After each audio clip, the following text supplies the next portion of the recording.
আপনি দয়া করে আমাদেরকে নিয়ে বসেন, আমাদেরকে নিয়ে বসেন, আমাদের মনের কথাগুলো একটু শুনেন। মাননীয় প্রধানমন্ত্রী, আরো অনেক কথা আছে যা বলে শেষ হবে না। আমার অনেক ভাইরা আছে যে 5টার পরে তারা অটো চালায়, আমার অনেক ভাইরা আছে তারা পার্ট টাইম জব করে, আমার বোনরা আছে সেলাই কাম করে, টিউশনি করে।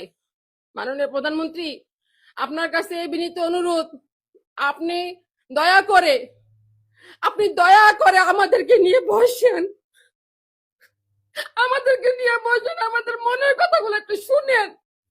এই কান্না আমার অভিনয়ের জন্য না, আমি অভিনয় করে কান্না করি না। মাননীয় প্রধানমন্ত্রী, বিগত দিনে আমরা অনেক আন্দোলন করেছি, অনেক কষ্ট করেছি, আমরা জল কামান খেয়েছি, বেতের বাড়ি খেয়েছি, রাবার বুলেটও খেয়েছি, আমাদেরকে সুরাগুলিও দেওয়া হয়েছে। ফেব্রুয়ারি মাসের 12 তারিখে নির্বাচন হয়েছে মাননীয় প্রধানমন্ত্রী। 6 ফেব্রুয়ারি আমাদের কর্মচারী ভাইয়েরা শহীদ মিনার থেকে একটা মিছিল বের করে আপনার কাছে যাওয়ার জন্য বা যমুনাতে যাওয়ার জন্য, অন্তর্বর্তী সরকারের কাছে দেখা করার জন্য।